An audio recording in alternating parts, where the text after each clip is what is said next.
ആകാശവാണി.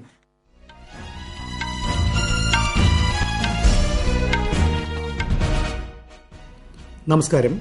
വാർത്തകൾ വായിക്കുന്നത് അനിൽകുമാർ.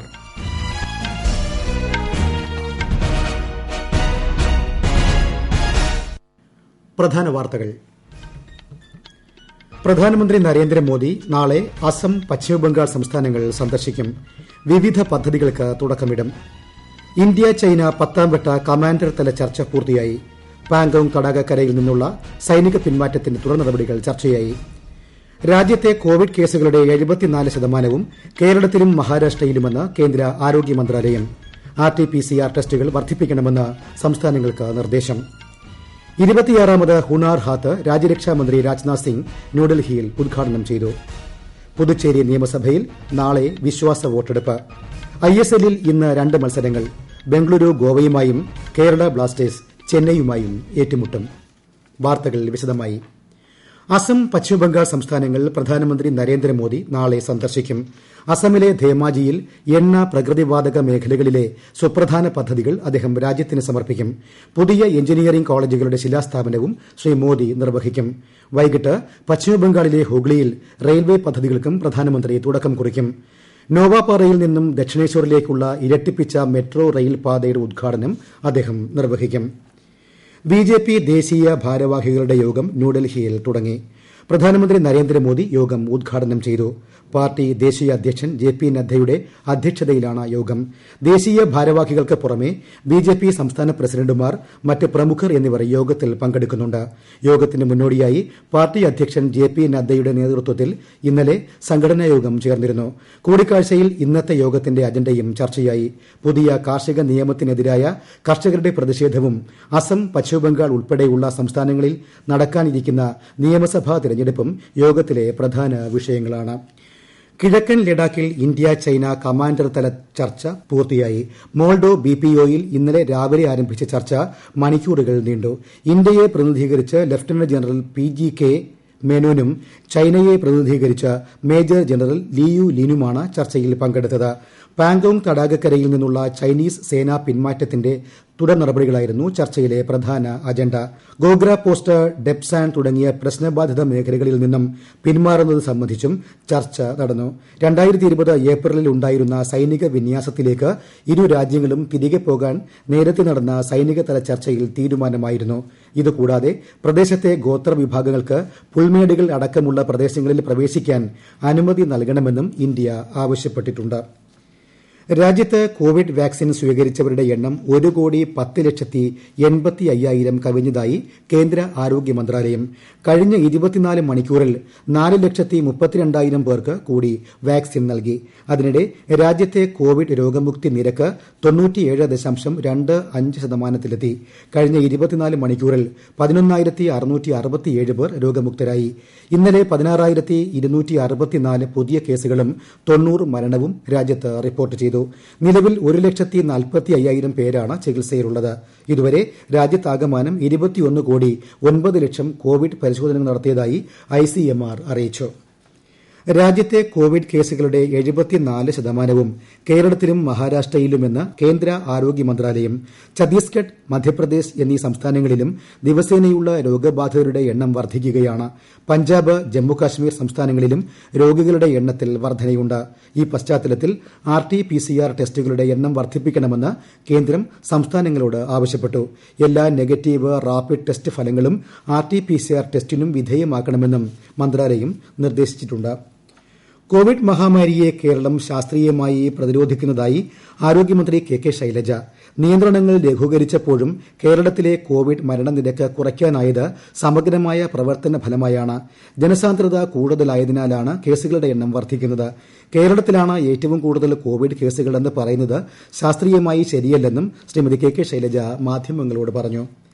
സമുചിതമായ സാമൂഹിക അകലം പാലിച്ചില്ലെങ്കിൽ കോവിഡ്-19 അണുബാധ ഇരട്ടിയാകുമെന്ന് IIT ബോംബെ ഗവേഷണ വിഭാഗം. എന്നാൽ മുഖാവരണവും സാമൂഹിക അകലവും ഉപേക്ഷിക്കാറായില്ലെന്നും ഗവേഷണ വിഭാഗം അറിയിച്ചു. സൂപ്പർ സ്പ്രെഡർ പ്രതിഭാസം രോഗവ്യാപനത്തെ എങ്ങനെ ബാധിക്കുമെന്ന വിഷയത്തെ അധികരിച്ചായിരുന്നു ഗവേഷണങ്ങൾ. ഈ വാർത്തകൾ ആകാശവാണിയിൽ നിന്ന്.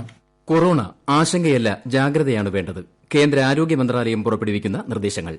ജനങ്ങൾ കൂട്ടം കൂടുന്നത് ഒഴിവാക്കുക. ഇടയ്ക്കിടെ കൈകൾ സോപ്പും വെള്ളവും ഉപയോഗിച്ചോ സാനിറ്റൈസർ ഉപയോഗിച്ചോ വൃത്തിയാക്കുക. നിർബന്ധമായും മാസ്ക് ധരിക്കുക. പനിയോ ചുമയോ ശ്വാസതടസ്സമോ തുടരുന്ന സാഹചര്യത്തിൽ വൈദ്യസഹായം തേടുക. കൊറോണയെ സംബന്ധിച്ച വിവരങ്ങൾക്ക് ആരോഗ്യ മന്ത്രാലയത്തിന്റെ 1075 ദിശയുടെ 1056 ബന്ധപ്പെടാം. 26ാമത് ഹുണാർ ഹാത്ത് ന്യൂഡൽഹിയിലെ ജവഹർലാൽ നെഹ്റു സ്റ്റേഡിയത്തിൽ രാജ്യരക്ഷാമന്ത്രി രാജ്നാഥ് സിംഗ് ഉദ്ഘാടനം ചെയ്തു. രാജ്യത്തെമ്പാടുമുള്ള കൈത്തൊഴിൽ കരകൌശല വിദഗ്ധർ പങ്കെടുക്കുന്ന മേളയാണ് ഹുണാർ ഹാത്ത്. വിശദാംശങ്ങളുമായി അക്ഷയ് ഷാജി. കേന്ദ്ര ന്യൂനപക്ഷകാര്യ മന്ത്രാലയത്തിന്റെ ആഭിമുഖ്യത്തിൽ സംഘടിപ്പിച്ചിട്ടുള്ള 26ാമത് ഹുണാർ ഹത്തിന്റെ പ്രമേയം ലോക്കൽ ഫോർ വോക്കൽ എന്നതാണ്. വിവിധ സംസ്ഥാനങ്ങളിൽ നിന്നും കേന്ദ്രഭരണ പ്രദേശങ്ങളിൽ നിന്നുമായി 600ഓളം കരകൌശല കൈത്തൊഴിൽ വിദഗ്ധർ മേളയിൽ പങ്കെടുക്കുന്നു. രാജ്യത്തിന്റെ വിവിധ ഭാഗങ്ങളിൽ നിന്നുള്ള കരകൌശല ഉൽപ്പന്നങ്ങൾ ഒരു കുടക്കീഴിൽ ലഭ്യമാക്കുന്നതിനുള്ള അവസരമാണ് ഹുണാർ ഹത്തിലൂടെ ലഭ്യമാകുന്നതെന്ന് കേന്ദ്ര ന്യൂനപക്ഷകാര്യ മന്ത്രി മുക്താർ അബ്ബാസ് നഖ്വി പറഞ്ഞു. ഇതിനു പുറമെ രാജ്യത്തിന്റെ വിവിധ പാരമ്പര്യ രുചികൾ പരിചയപ്പെടുത്തുന്ന വിഭാഗവും ഹുണാർ ഹത്തിന്റെ ഭാഗമാണ്. വിവിധ സംസ്ഥാനങ്ങളിൽ നിന്നുള്ള കലാകാരന്മാർ അവതരിപ്പിക്കുന്ന സാംസ്കാരിക സംഗീത പരിപാടികളും ഹുണാർ ഹത്തിൽ സജ്ജീകരിച്ചിട്ടുണ്ട്. സ്വാതന്ത്ര്യത്തിന്റെ 75ാം വാർഷികത്തോടനുബന്ധിച്ച് 75 ഹുണാർ ഹാത്തുകളാണ് സംഘടിപ്പിക്കാൻ ഉദ്ദേശിക്കുന്നത്. ഇതിലൂടെ 7,50,000-ഓളം പേർക്ക് തൊഴിൽ ലഭ്യമാകുമെന്നാണ് പ്രതീക്ഷ. ഓൺലൈൻ വിർച്വൽ പ്ലാറ്റ്ഫോമിലൂടെയും ഹുണാർ ഹാത്ത് സന്ദർശിക്കാൻ അവസരമൊരുക്കിയിട്ടുണ്ടെന്ന് കേന്ദ്രമന്ത്രി മുക്താർ അബ്ബാസ് നഖ്വി പറഞ്ഞു. News desk Akashvani. ദ്വിദിന ലക്ഷദ്വീപ് സന്ദർശനം പൂർത്തിയാക്കി കേന്ദ്ര വാർത്താവിതരണ പ്രക്ഷേപണ മന്ത്രി പ്രകാശ് ജാവ്ദേക്കർ കൊച്ചിയിലെത്തി. പര്യടനത്തിന്റെ ഭാഗമായി ലക്ഷദ്വീപിലെ പരിസ്ഥിതി പ്രാധാന്യമുള്ള വിവിധ സ്ഥലങ്ങൾ അദ്ദേഹം സന്ദർശിച്ചു. കവരത്തിയിലെ ഔഷധ സസ്യ ഉദ്യാനം സന്ദർശിച്ച ശേഷം നിവാസികളില്ലാത്ത സുഹേലി, ബംഗാരം ദ്വീപുകൾ സന്ദർശിക്കുകയും ലക്ഷദ്വീപ് വനം പരിസ്ഥിതി വകുപ്പ് സംഘടിപ്പിച്ച സമുദ്ര വന്യജീവി സംരക്ഷണ ക്യാമ്പ് നിരീക്ഷിക്കുകയും ചെയ്തു. പുതുച്ചേരി നിയമസഭയിൽ നാളെ വിശ്വാസ വോട്ടെടുപ്പ്. വി നാരായണസ്വാമിയുടെ നേതൃത്വത്തിലുള്ള കോൺഗ്രസ് സർക്കാരിന് ഭൂരിപക്ഷം തെളിയിക്കാനുള്ള സാഹചര്യം മങ്ങുന്നതായാണ് റിപ്പോർട്ട്. ഒരു MLA കൂടി പാർട്ടി വിട്ടേക്കുമെന്ന സൂചന പുറത്തുവന്നതോടുകൂടിയാണ് ഇത്. നിലവിൽ ഭരണ പ്രതിപക്ഷങ്ങളുടെ അംഗബലം തുല്യമാണ്. 33 അംഗ നിയമസഭയിൽ നിന്ന് 4 MLAമാരാണ് രാജിവെച്ചത്. ഈ പശ്ചാത്തലത്തിലാണ് പുതുച്ചേരി വിശ്വാസ വോട്ടെടുപ്പിലേക്ക് നീങ്ങുന്നത്. MLAമാർക്ക് ശക്തമായ സുരക്ഷയും ഒരുക്കിയിട്ടുണ്ട്. ഇന്ന് ലോക മാതൃഭാഷാ ദിനം. 1999 നവംബർ 17-നാണ് യുനെസ്കോ ഫെബ്രുവരി 21 ലോക മാതൃഭാഷാ ദിനമായി പ്രഖ്യാപിച്ചത്. ഭാഷയുടെ വൈവിധ്യം ആഘോഷിക്കാനും സംരക്ഷിക്കാനും ഓർമ്മപ്പെടുത്തുന്നുവെന്നതാണ് മാതൃഭാഷാ ദിനത്തിന്റെ പ്രസക്തി. നമ്മുടെ സംസ്കാരത്തിന്റെ അടിസ്ഥാന ശിലയാണ് രാജ്യത്തെ ഭാഷാ വൈവിധ്യമെന്ന് ഉപരാഷ്ട്രപതി വെങ്കയ്യ നായിഡു പറഞ്ഞു. ലോക മാതൃഭാഷാ ദിനത്തോടനുബന്ധിച്ച് സംഘടിപ്പിച്ച വെബിനാർ ഉദ്ഘാടനം ചെയ്യുകയായിരുന്നു അദ്ദേഹം. മാതൃഭാഷയ്ക്ക് കൂടുതൽ പ്രാധാന്യം നൽകേണ്ടതിന്റെ ആവശ്യകത ഉപരാഷ്ട്രപതി ഓർമ്മിപ്പിച്ചു. ഇന്ത്യൻ നാവികസേനയുടെ പടക്കപ്പൽ INS പ്രളയ അബുദാബി തീരത്തെത്തി. UAE അന്താരാഷ്ട്ര പ്രതിരോധ പ്രദർശനത്തിന്റെ ഭാഗമായാണ് ഗോവയിൽ നിർമ്മിച്ച അത്യാധുനിക യുദ്ധ സംവിധാനങ്ങൾ ഉൾക്കൊള്ളുന്ന കപ്പൽ അബുദാബിയിലെത്തിയത്. 56 മീറ്റർ നീളമുള്ള കപ്പലിൽ 76.2 mm മീഡിയം റേഞ്ച് തോക്ക്, 30 mm ക്ലോസ് റേഞ്ച് തോക്ക്, ഷാഫ് ലോഞ്ചറുകൾ, മിസൈലുകൾ എന്നിവ ഉൾക്കൊള്ളും. ആത്മനിർഭർ ഭാരത് പദ്ധതിയുടെ ആശയത്തിൽ നിർമ്മിച്ച കപ്പലാണ് INS പ്രളയ. കുവൈറ്റിൽ വിദേശികൾക്കുള്ള പ്രവേശന വിലക്ക് നീട്ടി. ഇന്നു മുതൽ വിദേശികൾക്ക് പ്രവേശനം നൽകാനുള്ള തീരുമാനം വ്യോമയാന വകുപ്പ് റദ്ദാക്കുകയായിരുന്നു. കുവൈറ്റ് ആരോഗ്യ വകുപ്പിന്റെ നിർദ്ദേശാനുസരണമാണ് നടപടി. ISL ഫുട്ബോളിൽ ഇന്ന് 2 മത്സരങ്ങൾ. വൈകിട്ട് 5 മണിക്കുള്ള മത്സരത്തിൽ ബംഗളൂരു FC ഗോവയുമായി ഏറ്റുമുട്ടും. രാത്രി 7:30 ഗോവ ബാംബോലിം സ്റ്റേഡിയത്തിൽ നടക്കുന്ന മത്സരത്തിൽ കേരള ബ്ലാസ്റ്റേഴ്സ് ചെന്നൈയിൻ FCയെ നേരിടും. 25ാമത് കേരള രാജ്യാന്തര ചലച്ചിത്രമേളയുടെ 2ാം മേഖലാ പ്രദർശനത്തിന് കൊച്ചിയിൽ ഇന്ന് തിരശ്ശീല വീഴും. നീണ്ട കാലത്തിനു ശേഷം നഗരത്തിലെത്തിയ മേളയെ 2 കൈയും നീട്ടി സ്വീകരിക്കുന്ന ജനങ്ങളെയാണ് മേളയിലുടനീളം കാണാൻ സാധിച്ചത്. റിലീസ് ചിത്രങ്ങളും ഓസ്കാറിലെ മത്സര ചിത്രങ്ങളുമടക്കം 80 ചിത്രങ്ങളാണ് ഇക്കുറി മേളയിൽ പ്രദർശിപ്പിച്ചത്. പ്രധാന വാർത്തകൾ വീണ്ടും. പ്രധാനമന്ത്രി നരേന്ദ്രമോദി നാളെ അസം, പശ്ചിമബംഗാൾ സംസ്ഥാനങ്ങൾ സന്ദർശിക്കും. വിവിധ പദ്ധതികൾക്ക് തുടക്കമിടും. ഇന്ത്യ ചൈന 10ാം വട്ട കമാൻഡർ തല ചർച്ച പൂർത്തിയായി. പാങ്കോങ് തടാകക്കരയിൽ നിന്നുള്ള സൈനിക പിന്മാറ്റത്തിന്റെ തുടർ നടപടികൾ ചർച്ചയായി. രാജ്യത്തെ കോവിഡ് കേസുകളുടെ 74% കേരളത്തിലും മഹാരാഷ്ട്രയിലുമെന്ന് കേന്ദ്ര ആരോഗ്യ മന്ത്രാലയം. RT-PCR ടെസ്റ്റുകൾ വർദ്ധിപ്പിക്കണമെന്ന് സംസ്ഥാനങ്ങൾക്ക് നിർദ്ദേശം. 26ാമത് ഹുണാർ ഹാത്ത് രാജ്യരക്ഷാമന്ത്രി രാജ്നാഥ് സിംഗ് ന്യൂഡൽഹിയിൽ ഉദ്ഘാടനം ചെയ്തു. പുതുച്ചേരി നിയമസഭയിൽ നാളെ വിശ്വാസ വോട്ടെടുപ്പ്. ISLൽ ഇന്ന് 2 മത്സരങ്ങൾ.